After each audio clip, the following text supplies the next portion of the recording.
In het kader van de Limburgse Circulaire Innovatie Top 20 gaan we vandaag langs bij Skippa in Geleen en we spreken daar met Fons Bisscheroe. Skippa doet mee in de categorie Limburgse Circulaire Start-up.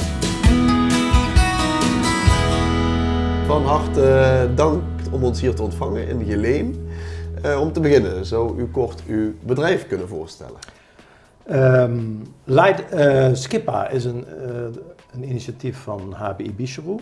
6-7 jaar geleden zijn we gestart met het ontwikkelen van draadloos beheer. We wilden graag met onze verlichting kunnen praten op afstand. Dat heeft geleid tot het Skippa-initiatief. Ja. Dus we hebben ons platform opengesteld voor derden.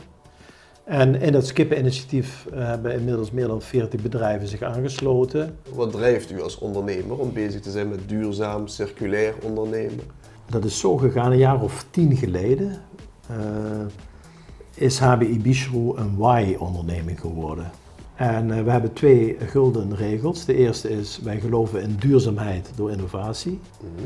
We hebben allemaal een verantwoordelijkheid om een bijdrage te leveren aan het oplossen van de problemen van deze wereld. En een andere regel is, in alles wat wij doen streven wij naar evenwicht. Je zou kunnen zeggen, we doen het in evenwicht, we doen het goed of we doen het niet. En als je vanuit die regels al meer dan 10 jaar acteert, dan gaat het op een gegeven moment in je genetisch materiaal zitten. Ja.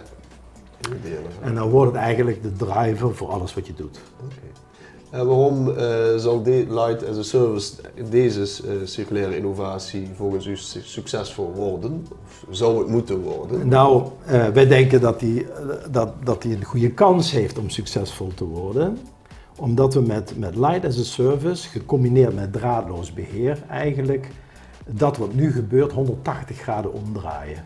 Wij blijven als leverancier, als Skippa, eigenaar van de verlichting. Samen met de lokale installateur zorgen we dat de installatie goed in stand blijft.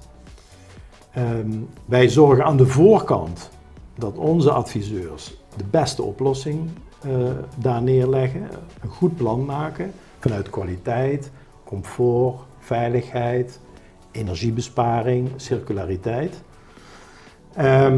En dat levert de gebouweigenaar een aantal heel grote voordelen op. Ja.